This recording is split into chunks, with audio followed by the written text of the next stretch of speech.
Yes, I've been fined. I forgot to press record on the first draft. So this is the second edition of the Grand Final. The button's red now. Of the Grand Final preview. We just spent a good 20 minutes raving about the bunker, so you didn't miss much. Danan's here, Daggy, we're all doing well. We've done all that crap. Let's just start again and mention that we were up to quite concerned about the state of officiating, something different, but we'll try and whip through it very quickly.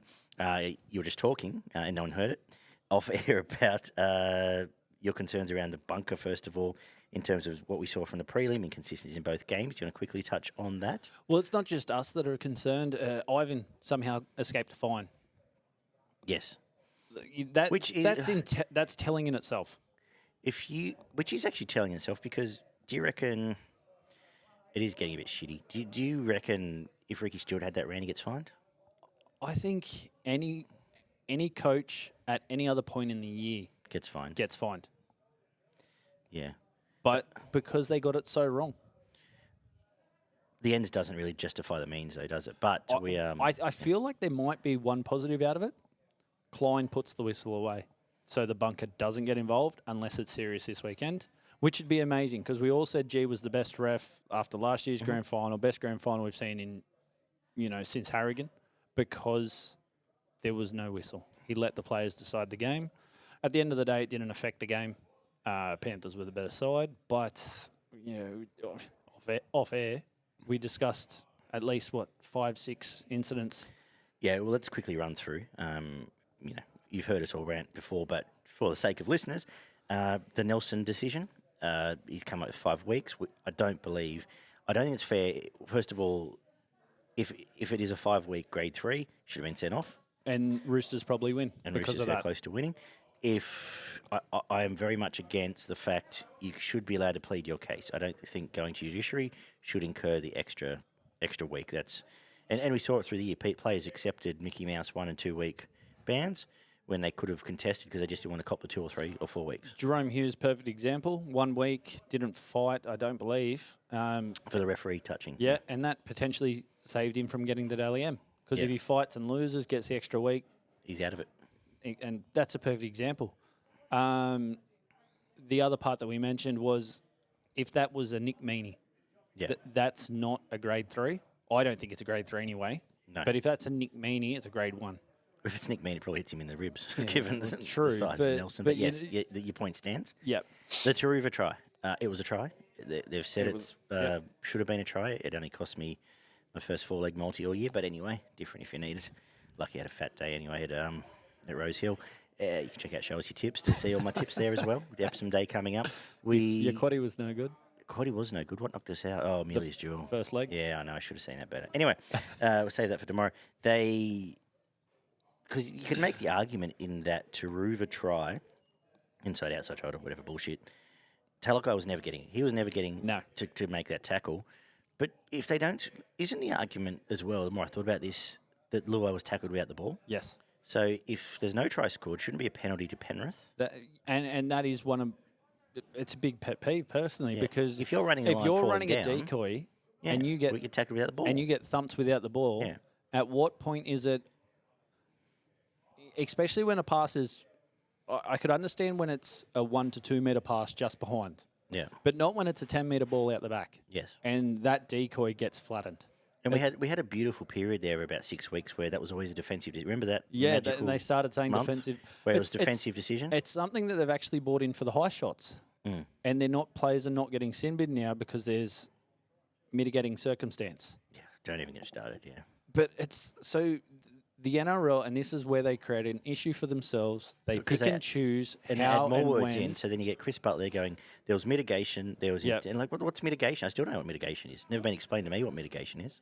With the high shot, they do say it, though. He's slipped, he's falling, there's, It's mitigating that he slipped.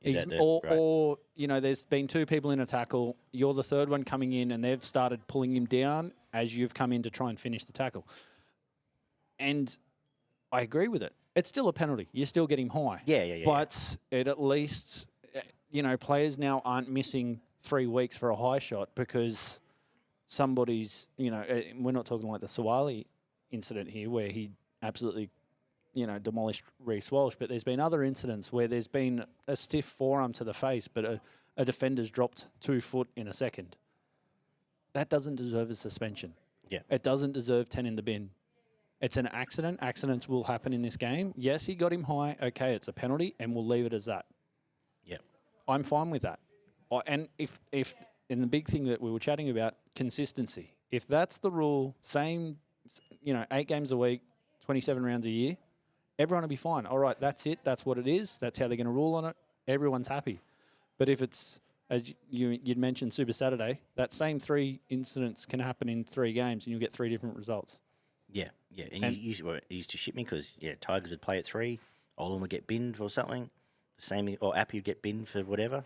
Then in the next game, nothing would happen, and the next game would be a penalty the other way. It's like, it was maddening. But anyway, you've only had to listen to 6 minutes of us rant about the bunker. I'm at the point now, and I've seen opinions vary from get rid of it to keep it, whatever else, where I almost at the point where I'd rather just see 3 captains, make it like the cricket, 3 captain challenges, and that's it. Otherwise, bunker can fuck off. I could go with that, or the other option is you need to have 3 in the bunker plus an match review committee official. Yeah. Also there, and then you've at least it has to be the same 3 though. It can't just be 3 every single game. It's go the and find same 3 blokes, pay them $200 a year, Yep. and their job is to sit in the bunker for 8 games around. That's it. And the match review committee, and somebody mentioned it about what Union do at the moment, which is if you get a 10-minute in the bin, they've got the full 10 minutes to review it, and it can be upgraded. Okay, yeah. So, and that's where the 3 officials can go, all right, yep, he's high, all right, 10 in the bin. Yeah. And then the MRC guy can view it for the next 7 to 8 minutes and go, mate, we're going to be grading this a grade 3. He needs to upgrade that to a send-off. Yeah. And I also think if it goes up as a try or as a no try, you got 30 seconds. And if you can't find a reason to overrule, that's it. It should put a bloody clock up and it counts down. And then once it goes ding, you go, okay, move on. That's it. Instead of spending 2.5 minutes looking for a reason to disallow. My only issue with that is if you've got multiple incidents within the one play. You could have a potential... But then you put it back on the ref to have to go up as... Yeah. Maybe they can refer it as, like an old red flag or something. It's like, okay, we're going to have a proper look at this. Perfect example of that, the Mulatalo no try, you've got to check the onside. Yeah. And then you've got to check, was there a knock-on? Yeah. And then what if, something extends, like some plays can drag out, so maybe a minute to just give them a bit of... Yeah, but you can go up that. If you flag it as such... Yeah. As whatever it might be. It's try, no try, or... Some tries that come off 2 kicks. Yeah. You've got to check 2 lots of offsides. You've got to check 2 lots of contests. Yeah. And that's why maybe a minute. But I agree with you. Because at the moment, it almost feels like when it's a try, the bunker is trying to find a way not to give it. Yes. And when it's given no try, they're trying to find a way to give it. As favourite gets beaten in the first at Cranbourne. Money saved. Third. Yeah. All right. Yeah. Did you watch the Jets versus the Bears? No. The problem starting there. Okay. There was a clear held up. And in the New South Wales Cup Grand Final, it was a try in the northeastern corner, 10 metres from the sideline. You've got the ref, you've got the touchy, and you had an in-goal. And he was held up. Yeah. Clear as day. And they've gone upstairs. So it's not an NRL-only issue. It's the second they get the video involved, it's like the ref shit themselves. Well, the good news is for NRLW Grand Final, they've put Casey Badger in the bunker again because she definitely deserves that spot. I'll say it short and sweet here. The token appointments that they continue to give to NRLW is ridiculous. Yep. If they want fans to take it seriously, have the officials' positions taken seriously. Well, it shouldn't it really filter down if you're going to say, right, Klein's going to get... Adam G's the best ref in the game. If you want us to take the NRLW seriously... Yep. Adam G on that game this weekend. Yeah. Or if not, it's Atkins. If they're saying Atkins is number 2. That 100%. Or if Chris Butler. So then Chris Butler by logic should be in the women's bunker. Yeah. Anyway, enough of that. I'm going to take a quick break now because we've waffled on for half an hour for no one hearing us. All right, all that being said, we're refreshed. Very quickly, thoughts on the prelim finals? They pretty much went to script. I thought both losing teams bought... I know Roosters got beat by 48, but they're probably better than that for most of it. Yeah. I think it more showed that Cronulla Cronulla were the overperforming team of the weekend. And this is where the whole Nico situation. They've got no Origin players. McGuinness. Dropped. Oh, yeah, well, I suppose You know, you know what I mean? Like, no walk-in Origin players. And we mentioned this the other week. Did McGuinness make the Australian team? I don't think so. I don't think any of them did. Yes, they've got some Polynesian players in yet, but Nicker will be first pick. They've got some talent, and they're not a bad side. But when you're comparing them to the top teams, and even the Cowboys for that matter, like I feel like they've been overachieving, and Melbourne being as good as they are, Panthers being as good as they are, and then the Roosters, you look at their star-studded squad. You can, if you said at the start of the year that's going to be 1, 2, and 3, you'd agree with it. Where the Sharks, a lot of people had them in their top 4, but why? I didn't, and you've got to say they've overperformed, and that's what I'm looking. And that's not a bad thing. Of course not. No. And it's not, great. Not a knock. It's it's a great thing that they've done that, because there were other teams that completely underperformed. Yeah. So they've done really well, and it's great that they've got the monkey off the back. They got a finals win, but yeah, the Roosters.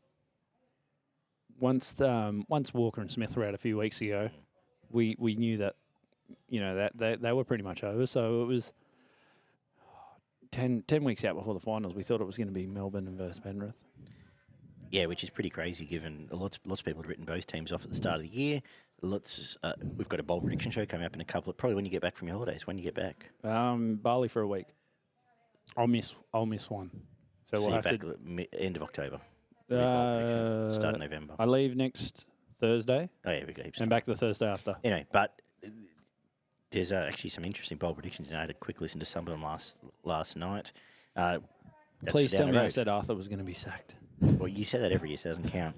But there's some interesting ones there. Can Ollie go 3 or 4 in a row? Ollie's nearly on a Panther-style streak. We'll find out. He might even be in for the bold prediction show, so I'll expect him. But lots of us did tip Melbourne to either drop out altogether, and Sharks similar. So quite the performance for them to get there. Not that we have much of an idea. But you've got to say, I would almost say Melbourne, on paper, apart from their spine, they overperform. Like every year you go, okay, they've got no one. Well, they're still the same two systems producing the same results.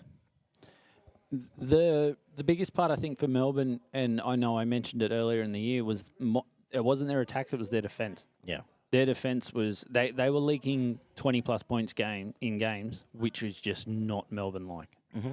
And they've fixed that up. And a lot of that was on the edge. Yep. Meany Warbrick. And Warbrick especially. He might be the most improved player in the comp. He'd have to be close. I'll think about that for when we eventually get an award show, Greg. We'd have to be pretty close. Just told him he's got 20 minutes. Yeah, have to be pretty close to the most improved player. But you're right. The issue was never going to be attack. It was going to be can they stop those... Remember they were running those teams down. Yeah. In the last minute, giving up 12, 14, 16. Yeah. And even Penrith had the period the same thing. They were giving 28 points to the Dolphins and running them. They done it. Melbourne, well, both teams done it to the Eels with a couple of weeks to go. And I thought, hell, here we go. This kind of makes it interesting for other teams, because if someone as shit as the Eels can put 20-plus points on a top 2 side, you've got an issue with your defence. Yeah. And that's what Melbourne was so well known for. They will win a game 8-6. Yeah.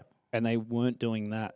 And that's where I thought they're right for the picking if somebody can come along. But no one did. I'll just touch on a few quick news points before we jump into a proper preview.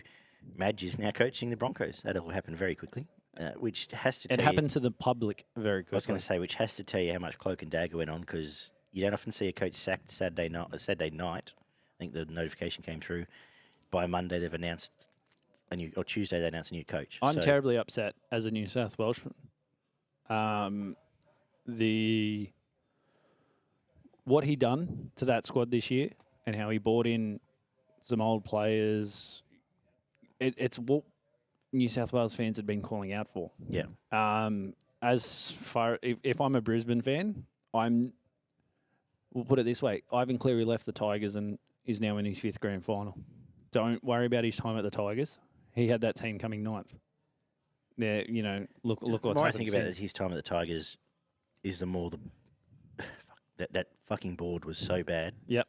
Everything, it's very hard for him to try and get a team fit. And he'd get moved on from the Souths as well. But if you remember, he had a board there that were best mates with half the players. No Falumo attended some weddings and this and another. They'll then go and whinge that they're getting slammed in pre-season. Ryan Madison left because the work was too hard.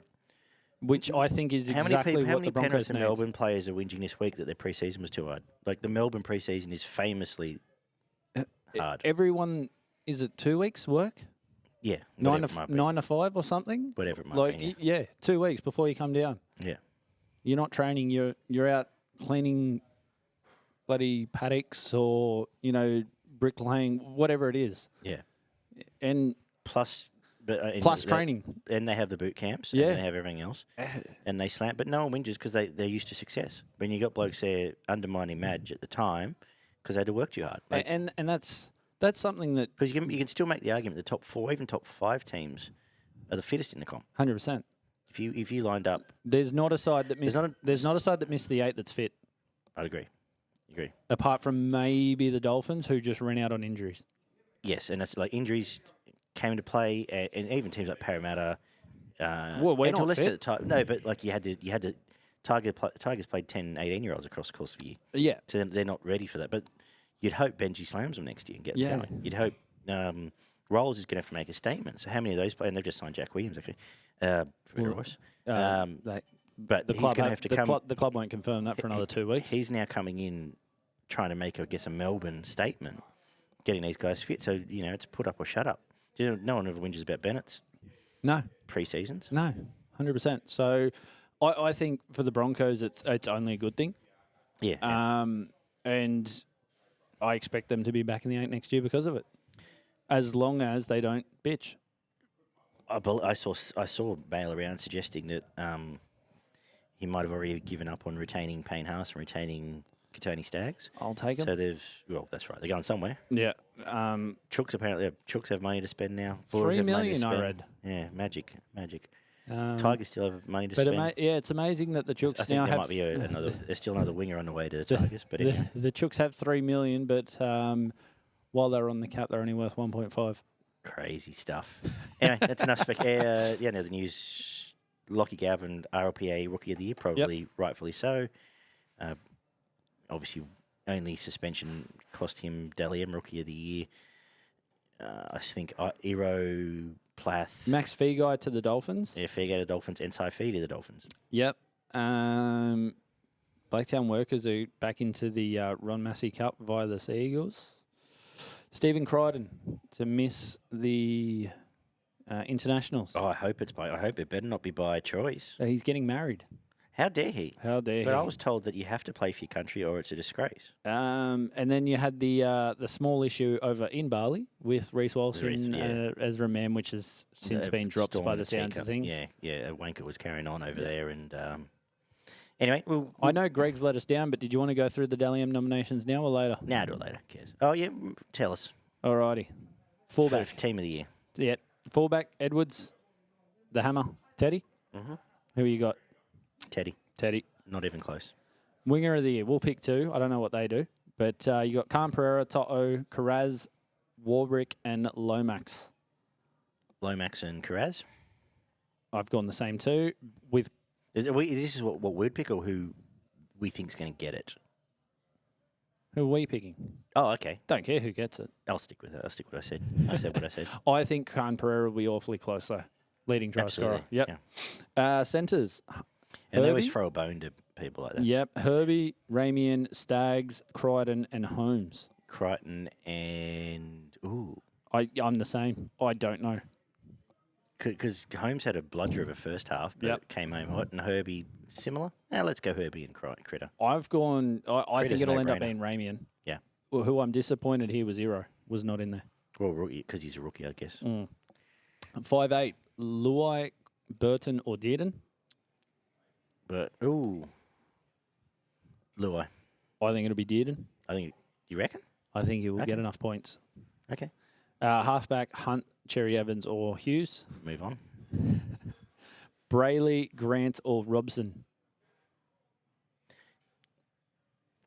Is Reece Robson that good? Do I miss things? Do I miss things, people? So, again, this is where I don't think Harry Grant's had his best by any means, but he has a very good month. I think Grant misses out because of Hughes. Fair enough. I've actually got Robson because of that. Okay. I might be completely wrong. Yeah, no. But I just, every week we said Hughes. Yeah. Fair enough. I don't know. Whatever. Prop, Fanua Blake, Fisher Harris, Tapine, Collins, Leota. Give me 2. Firstly, Mitch Barnett not being... Mitch Barnett is the answer. Is he back row? No. It's Mitch Barnett. Yeah, that's what I He's had. not there. Fisher Harris otherwise. And they all just, Mr. Consistent. You forget about his Leota. Yeah. But... I had Fish and Tapine out of those. Yeah, but he... Because Again, Fanua bludged for 6 weeks. Yeah, again, it's more got to do... Collins is not... I don't know why Collins is even there. And... I'm just thinking about... Terrell May's had a better year than him. Yeah, I'm just more thinking about players taking points off their Other teammates. players? So I think... Are the team of the years still based on these same points? I believe so, which is They're not, like, the whole separate. reason my whole selection is going off that. Yeah, right. So I could be completely Yeah, wrong. then Tapine will get points. Yeah. For sure. Second Tough, rower, Angus, Katoa, Young, Sewer, and Kickow. I reckon you didn't need to go past those first 2. Yep. And kick out. Lock, Third. Yo, Carrigan, or Cotter. It's Yo. I think it's Yo. Coach, Serraldo, Bellamy, or Cleary. It should be Bellamy. They'll give it to Serraldo. Agree. Captain, Grant, Yo, or Crichton.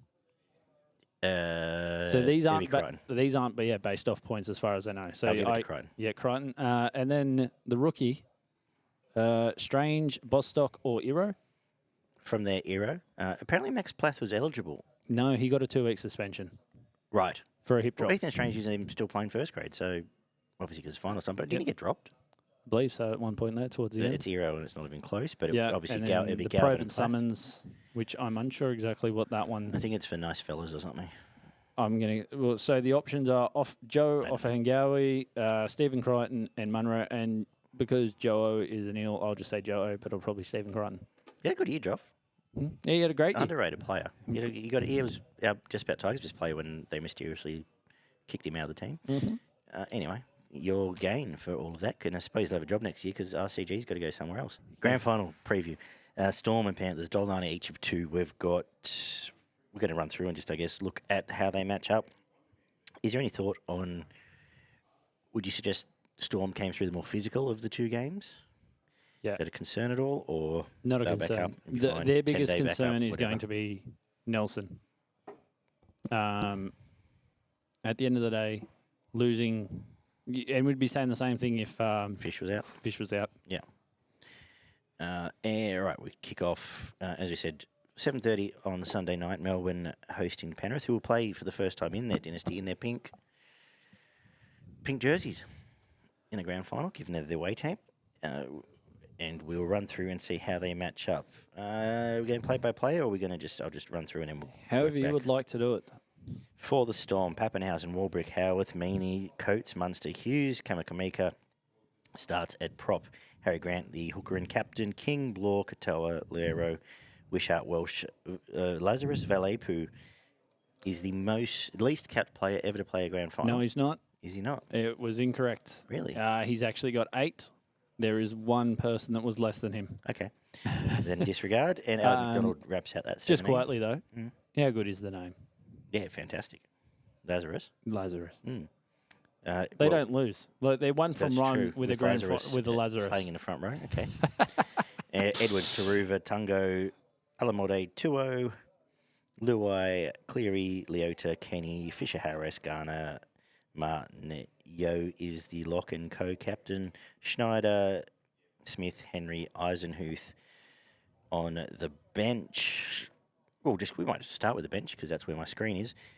Probably two of the less impressive benches in recent grand final history. I saw a graphic the other day in 2019.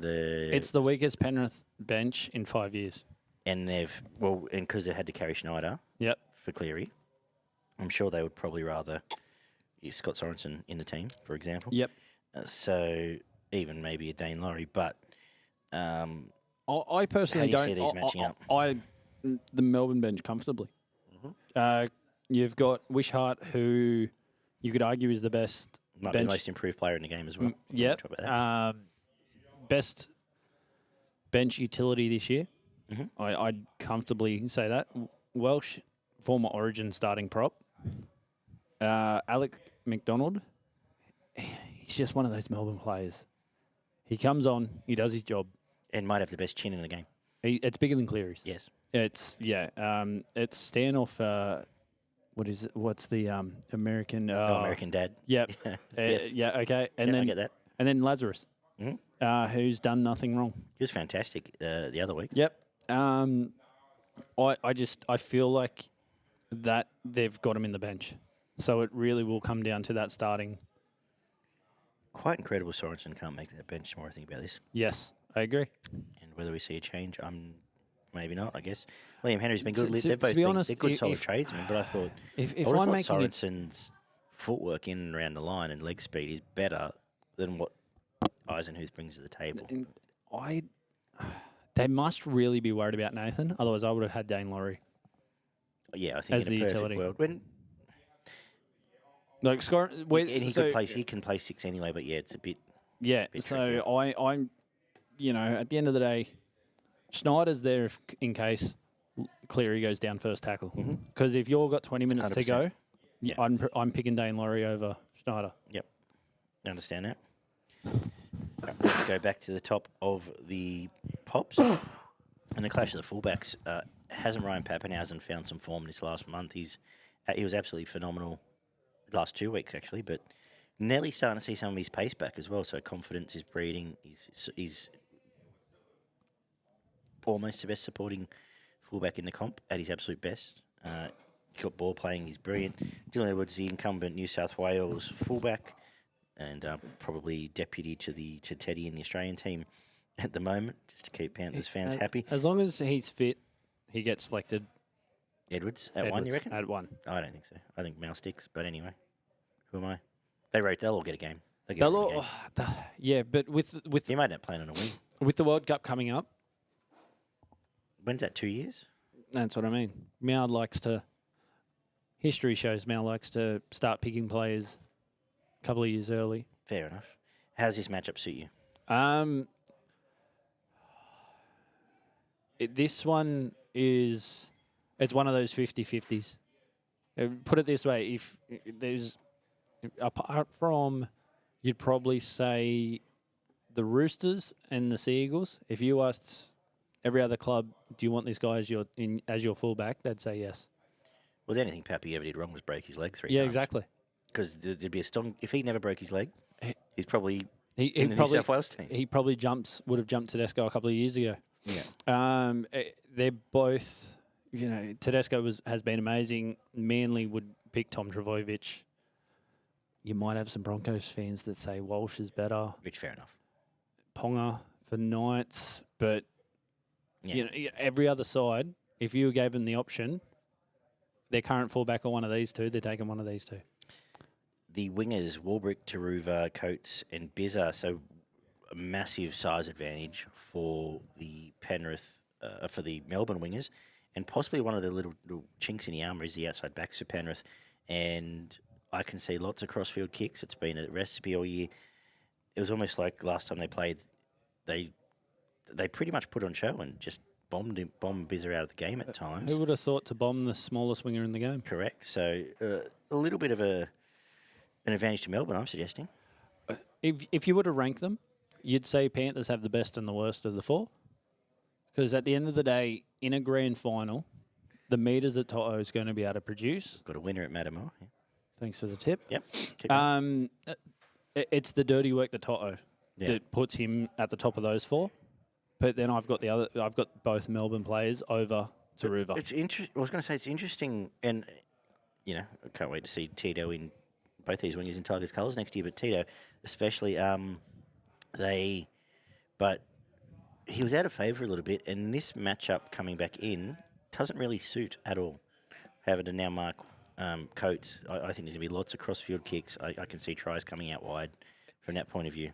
Coates is an amazing player. Yeah. We mentioned the biggest weakness in the chain for the Storm was Warbrick, and up with Wishart, one of the most improved starters all season. I feel like, yeah, as I said, Toto is. If you could only pick one, I'm picking Toto. Yep. But if you gave me three, Taruva's the one that gets left out. That's fair. Centres, Tungo and Alamote, and what a rise for Alamote from being all but booted from the Dogs to coming here and playing a grand final against Howarth and Meaney. Is Jack Howarth rookie? He mustn't be, because he's not. He's, again, I'm probably picking him first. And he's been, how good he's been his last 6 weeks. If Nick Meaney wasn't the goal kicker, they probably don't have him in the team. Yeah. That's where Nick Meaney's value comes in. Yeah. He's an amazing goal kicker who would be one of their lowest paid players. He also doesn't do anything wrong. No. I can't think of too many. Apart from, like we said, that the only thing he ever did wrong was standing inside Warbrick, but they fixed it. They've moved him across field. There hasn't been an issue since. He feels like one of those guys that. And the fact he can play. He doesn't have a 10 out of 10, anywhere. but he also doesn't have a 5. No. You play 7.5 every week, and that's cool. And that's what Bellamy asks for his players. Mm-hmm. He fits perfectly in that system. Yeah. You know, if you were talking about... It's an amazing system, because if Meaney had left the Dogs and gone to the Dragons, he's probably in England now, or whatever. And again, it's one of those ones where if you said pick two to pick in, to pull in your side, you're probably saying Howarth and Alamotti. Yep. Or Targo. Like it's Howarth and one of the Panthers. Tungo's had a quietish year overall by standards, but he's had a very good... another one has found its form at the right time. You know, just it's similar. Nothing Tackle wrong. breaker, hurts people in defence, does anything wrong. Yeah. Nothing wrong, but again, just not one of those top centres. I'd make the case that Alamote might be the best goal kicker in either team, but he's not going to... Potentially. He's not going to get a crack unless... And the biggest thing for the two Panthers centres is they're literally trying to take after who we just said is the best centre in the game in Crichton. Yeah. I think that definitely comes into whether you want to or not. I think that does come into the judgment. We're trying to compare them on Stephen Crichton, who is, if he was an Australian, you'd say future Australian. Like, if he decided to represent Australia, you'd dare say future Australian captain. Well, he's probably the future New South Wales captain. And that's my point. And if Nathan Cleary decided to move to... Yeah. I don't know, Super League. The Sixers, Munster and Luai. Very interesting matchup, which Luai, in some circles, you might call the most improved player in the comp as well, because he was absolutely outstanding for that period where he ran the team. Up against Munster, who has had some horrific injuries this year. But my God, he's starting to find some form now. I'm going Luai purely on the Munster injury side of things. It's not Hayno 9, but when he dances, people just get scared. The difference is he then finds the right option 9 times out of 10. He finds the perfect pass, the perfect kick. Where, like, I've got to say, and he does not put in bad ones. Is the other thing I always keep saying about him. Yeah, he doesn't put in bad kicks. So the difference is, like, Hayno 9 would do that little dance and then run. Yeah. Where Luai just finds the right option. It's like he's got spiderwebs. They do. Like the defensive line freezes and panics when he starts doing those little hop, skip, and a jump, and they don't know what to do. Yep. And he's one of the smallest players on the field. It's like you'd think the coach comes out and says, when he does this, I want the 3 closest of you just to come over and just belt him. But they don't.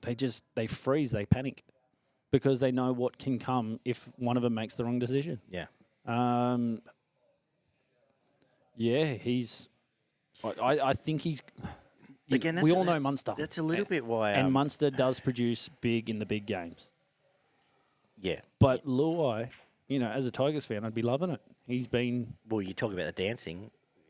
Him hooking up with Benji Marshall. Exactly. Isn't a bad partnership. Yeah, 100%. I find it very hard to split this. I think big game Munster is maybe the scariest player in the comp at times because. Yep. And it's been said plenty of times, it's a bit of a cliche. And sometimes he doesn't know what he's doing. Sometimes he'll run. But But You even Luai's saw- the you even saw same. it- Luai exactly the But you even same. saw it 2 weeks back where he just goes, I'm going to throw a filthy dummy, and 2 markers fall for it, and he scores in the second minute. Yep. Like, But Luai's tremendous clash. I would argue though, Luai could do the same type of thing. Yeah, I agree. And we've seen him do it, which is that tremendous for like him. the fullbacks flip of a coin. The sevens, what a clash here. Jerome Hughes, odds on Dalian halfback of the year against Nathan Cleary, arguably the best player in the comp Here's my early in the throw. world. Nathan doesn't finish the match. Wow. So if we'll save the actual predictions for the end. Nathan's advantage is his long kicking game. Yes. So in trouble, He can pull he's got a 70. He's got 40-20s. I'm too young to remember Andrew field Johns. goal. I remember You know, the Andrew best. Johns. I'm too young to remember the best of Andrew Johns. Yeah. Nathan Cleary is the best 40-20 finder I can, where he just gets the ball, looks like nothing's on, like Yeah. on the weekend, and can just pinpoint. Yeah. I don't, you know, And even if it's not 40-20, he'll find he can find a change the 60-metre game boot. He off can one kick. Yes. I agree with that. And that's his biggest advantage. His kicking and the ability to slot.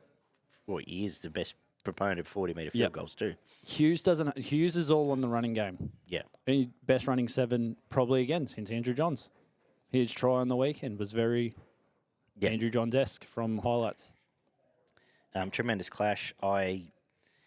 If Cleary has to stay in the field for Penrith to win, to be honest, is the way I'm approaching it. But very good clash, and again, just reiterates what an epic final we've got here. The props, Leota and Fisher Harris, the old Warhorses, have done 3 in a row, ready to go for. I think first of all, I know Hughes and Luai, not Hughes, Luai and Cleary, I think are at 88% win rate when they play together. Do we know that stat about the Melbourne spine? Is that true? I've not seen anybody say Otherwise? Right. That as long as they all finish If fit, all 4 play 80 minutes, they've never been beaten. Is the understanding. Normally on Facebook by now, somebody comes out and proves it wrong. Yeah. But even so, it's, at worst case scenario, what are we saying? It's 90%. Yeah. You know what I mean? Like, there Which might is be one or scary two. Yeah, there might be 1 or 2 games there where they have lost. Now, but in a similar vein, Leota and we've got Kamika and King versus Leota and I think Fish Harris, and I believe the stat's similar that in this season, isn't it like 180 nil or something when Leota and It's Fisher on the something field ridiculous, together? and this is the easiest to the. Apart from Locke, this is the easiest one to the Panthers. Mm-hmm. But at the same time, both of those are going to do the Melbourne job. Yeah, they're not going to play badly. It's just you're up against the best. Yeah, Prop they're going to combination do in the game. exactly what's needed. They're going to make 40 tackles and miss 2. They're going to run 100 metres, and they're probably not going to offload because Bellamy, just simple, complete sets. This is your job. So, at the end of the day, if you were saying I want 2 of these in my side, I'm picking the 2 Panthers players. But that's only because Kamika and King have a job that Bellamy wants them to do. Yeah. And that job they're probably going to nail on the weekend and get 8 out of 10 at worst. That's right. I agree. But that's a point. Easy. It's a 10-8 decision to Penrith. Kenny and Harry Grant, similar vein. Mitch Kenny, tremendous defensive hooker. His service is very good. And in the conversation, most underrated player in the game. It's pretty much the exact opposite. It's exactly what Penrith need. Yeah. They need somebody that can give good service and make tackles in the middle. Yes. And that's exactly what he does. And he does it every week, week in, week out, extremely underrated. I'm surprised he hasn't actually been in the chat for the Origin. You mentioned Reece Robson earlier. With the Penrith connection, with how many have been in the side, I'm surprised he hasn't. He never gets a mention. I think again, and I don't know if it's because he doesn't run. I think I live on a different planet with Reece Robson. I think he's a very good hooker. He's a good running hooker. Fucking Appy's got 100 yards on him. Don't tell me he doesn't. I agree. And let alone Mitch Kenny, let alone Harry Grant, let alone... Well, Mitch the Kenny... Brayleys, they're gone. My biggest thing with Mitch Kenny would be he doesn't run a lot. Yeah. Which is like Brayley. Yeah. But in that side... Jaden's very much just service. But that's fine when you've got... Because it's not just him It's Yo's a ball player. They've got 5 ball players outside. And that's what I mean. In that side, he doesn't need to run. Correct. If there's a break, you've got Cleary, you've got Edwards, you've got Luai, you've got Yo, all at first receiver ready to go to do what needs to be done. Yeah. He doesn't need to take on the line like an Appy or a Damien Cook used to make that scoot out and then go from there. He just knows with the quality he's got on his outside, as long as I nail that pass, we're in the corner. Yes.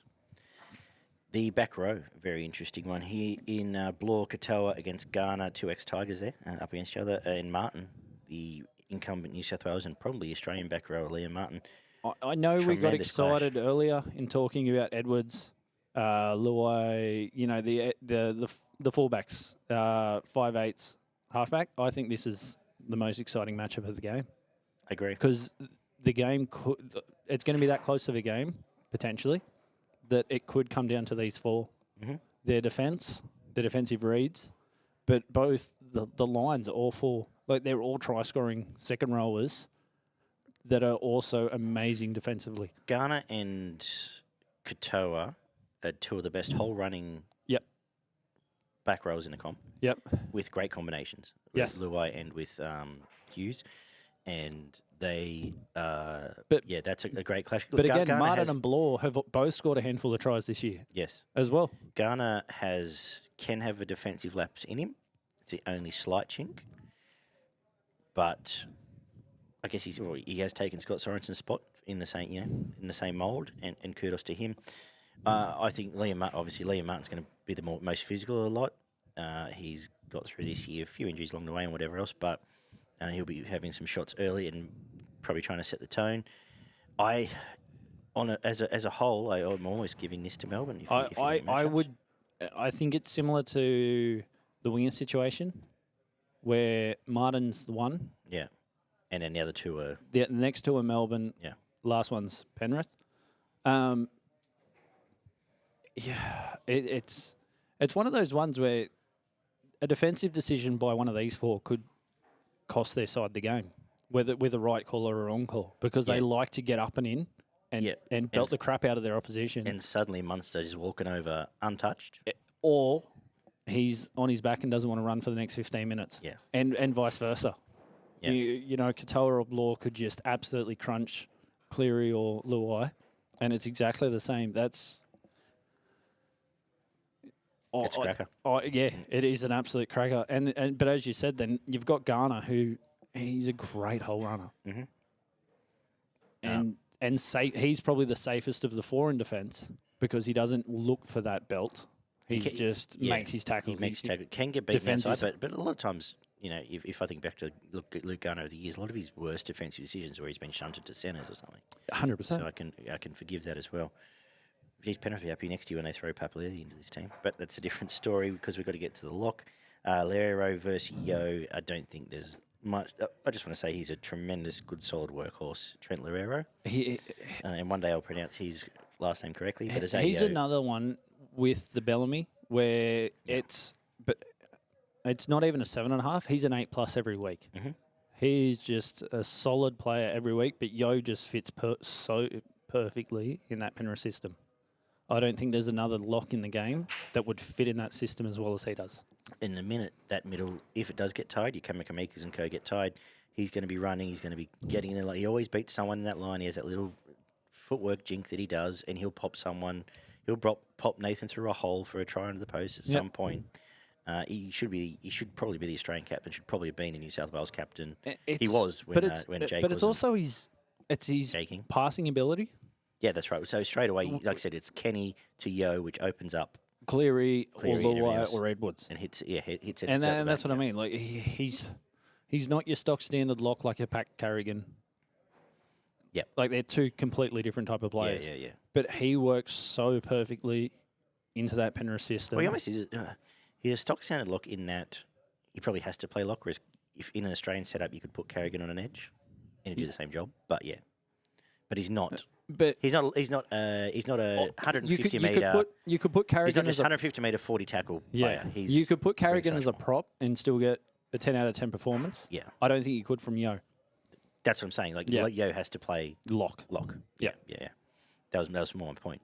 Comparing the two, if I'm saying they're the two best in the game, but phenomenal player, Penrith's most capped player ever now, and Well done to him.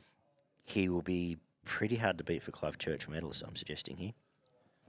Final word. What are you going to say? What's our predictions? I was just going to say in the reserves, is there any that you could think come in? I know we did mention like with the Snyder and that. Is there any that I don't think? Are we going to have a late surprise? Pretty much. It would only be Sorensen, but I don't think they risk. I don't think Cleary, and he made the case for Laurie, which I understand. Yep.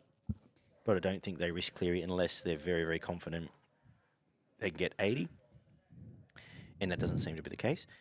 And Fa'alongo for Wishart is I'm not a doing roll it. of the dice, but I don't think he'd do it. I think he has to be there for the same reasons. Wishart can play too many more positions. Fa'alongo can win him the game.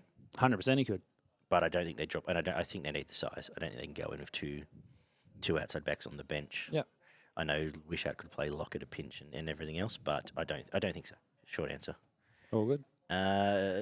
Well, final word. I'm just going to pull up the Clive Churchill market while you give who's going to win and who are we looking for here? I've got Melbourne winning. And my biggest thing on that comes down to NRL physio, pretty much saying that Nathan's hanging on by a thread. Yeah. And Bellamy is one of those smart coaches who will just say, he's going to be doing a lot of defensive work. Exactly. So if the NRL physio is right and it's hanging on by a thread, he doesn't finish the game. Okay. And that's what I'm purely basing my decision around that because it is a flip of a coin. It is the closest grand final I can remember in the last few, at least the last 5. The first year they made it, Melbourne were the favourites, I believe. Yeah. Won it. They were the favourites going in against South. They won it comfortably, or not comfortably, but they won it. More than comfortable against us. Last year's was, a bit how's it going, but that last 20 minutes was absolutely amazing. But I think Brisbane also overachieved in that grand final. Ezra Mam had the game of his life. Yeah. This is a flip of a coin. And if Nathan doesn't finish it, they do not win. First try scorer, Clive Churchill. First try scorer, I'm going to go with Will Warbrick. Mm-hmm. Crossfield bomb from the Clive Churchill and Dalian double up Jerome Hughes. Wow. The thing is with Clive Churchill is generally, and just look at the market, Cleary's $4.50, Hughes is $5. That's right. Like that's generally what happens. That's normal. I cop flack because the first 2 Penrith wins, I didn't tip Penrith. I tipped them last year. Jumping off again. I think Melbourne's. They've been so good this last month. Penrith will be up for the fight. I agree with what you're saying. I think those outside backs are a big concern, and I can see crossfield kicks. I think they're peppering those wings, and Warburg will come away with a try or two. I'm going to go him first try scorer. I'm going to go with a bit of a lovely narrative here. I'm going to go Ryan Papenhuyzen and Clive Churchill. Yep. His last 4 weeks have been brilliant. He's building back, and if there is some cracks on the edges, your Garners and Alamotes and Kostak getting a little bit tired in and around half time. I think a Pappy 60-metre break and someone looming and scoring or him going the whole way. As much for him, because God bless him. I hope after 3 years that he can pull that off and have an outstanding game. I think if I was going to, and I'm just looking at the market, I'm going to bet here, I'd have something on him at $11. I'm going to have something on Isaiah at 13 because regardless of Cleary finishing the game or not, I think Yo's going to be in for a massive game, and I can see a lot of that grind. And as I said, a lot of that, again, once that fatigue sits in the middle, Yo's going to be in and about and maybe go a bit under the radar, but he's just such a good player. If I wasn't going to go Hughes and Melbourne still win, I'd be Grant. Yeah. Who this year, the last 3 weeks, he's run more than he probably has all year. Yep. And he's made a point of doing it, and I think it's going to be a real... And if Penrith were to win, I'd go one of their props. Okay. Fisher-Harris last game. Or Leota. Dominating because Nass isn't there. So many really interesting... Would you be more... And obviously, if Nass is there, you're probably feeling more confident? Oh, 100%. If Penrith are... We both tip Melbourne. If Penrith are to win, it's on the back of those forwards. It's on the back of Yo. It's on the back of some spread through Cleary. My biggest thing is I'm tipping because Bellamy's that good of a coach that he knows Nathan's busted. Yeah. And his game plan will be around Nathan being busted. If Nathan was playing at 100% this weekend, and the whole... Because that will be the game plan. He's not 100. Yeah. So if he comes out and he's fine, gets through the 80 completely unscathed, they probably win. Yeah. But just from last week, it looks like he's not. Unders, overs, you're thinking... What is it? I haven't even looked. Are you thinking 40? You're thinking... What's the weather? This is it. The rain. I think there's rain tonight, and then it's good for the weekend. Under 36. 36 line. If it's raining, I just feel like it's been a year where points are coming. I can see this being. Not if it's raining. Now the rain's gone by the weekend. Oh, Definitely by Sunday. So this is the rain. I think there's some tonight. 7 tries, 42. Yeah, I think that's fair. I think it's all year we've seen points come in these games. Yeah. I think 40, 41 and a half, whatever that might be. That's a fair line. I think it's gonna be a cracker. I'm looking forward to it. It could come down to goal kicking. How much is Nick Manu worth? How much is Paul Adamani worth if anything goes wrong? Well, yeah. Is he clutch? Looking forward to it. I think we can add much more. Them's the words. I suppose we'll come back and review it next year. So you're away. When do you go? Next one will have to be Zoom. Yep. If my Zoom decides to work. Yeah, we'll get some internet sorted. Yep. School holidays, you can even bring the boys around if you want. But that's a different story. Talk about it off air. Thank you, guys. We've managed to crap on for a good 50 minutes plus the 20 minutes we did without you. So enjoy the weekend. It's going to be a cracker. Check out Show Us Your Tips for Epsom and Turnbull Day, one of the best days of racing all year as well. Daggy M's are coming up. Daggy M's are coming and season reviews coming. And then we've got Bowl Prediction Show coming, which is my favourite show all year. So we will do that once you're back from your holiday. Can't wait to do that as well because I think there's some predictions that are going to go close. That'll be your back deck. It'll be back deck. It's a back deck job. Anyway, everyone can look forward to seeing my deck in a few weeks. Take care, guys, and we will talk very soon.